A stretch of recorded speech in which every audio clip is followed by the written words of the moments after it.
আসসালামু আলাইকুম ওয়া রাহমাতুল্লাহি ওয়া বারাকাতুহু। আপনাদের সাথে যুক্ত হয়েছি হাফেজ মাওলানা মোহাম্মদ এজাজুল ইসলাম। আজকে আমাদের তৃতীয় ক্লাস। আমরা প্রথম ক্লাসে আরবি বর্ণমালা এবং দ্বিতীয় ক্লাসে আরবি বর্ণমালার যে নুক্তা রয়েছে এই দুইটা ব্যাপারে আমরা ডিসকাস করেছি।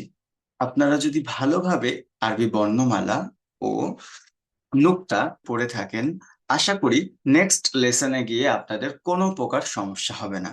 আরবি বর্ণমালার সাথে নিচে যে বাংলা বা ইংরেজি দিয়ে সাবটাইটেল দেওয়া আছে সেটা কখনো অ্যাকুরেট মিলবে না। তো আপনারা সেইগুলো পড়ে কোনো সময় আরবি উচ্চারণের সাথে জাস্টিফাই করার চেষ্টা করবেন না, কোনো রকম কোনো কনফিউশন ক্রিয়েট করবেন না। সবসময় মনে রাখবেন, আরবি আলাদা, বাংলা ইংরেজি আলাদা। এটা জাস্ট দেওয়া হয়েছে আপনাদের একটু সহযোগিতা করার জন্য। আমরা আজকে যাচ্ছি নাম্বার 2 পেজে।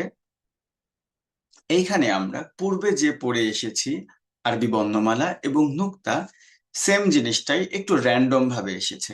এখানে কোনো অতিরিক্ত কিছু না, আমরা যেগুলো ইতিপূর্বে পড়েছি সেই জিনিসটা এখানে একটু র্যান্ডম ভাবে এসেছে। কফ, কফ, বদ, বদ, কা, কা, নুন, নুন, গইন, গইন, ইয়া, ইয়া, সা, সা, শিন, শিন, তা,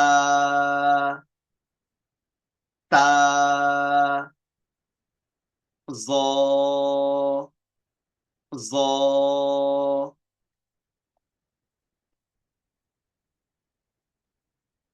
হ, হ, বা, বা, ঝা, ঝা, জাল, জাল, জিম, জিম,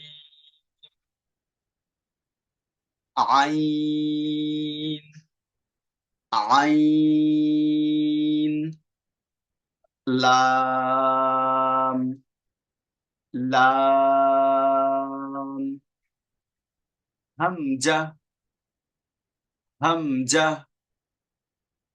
সিন, সিন, কাফ, কাফ,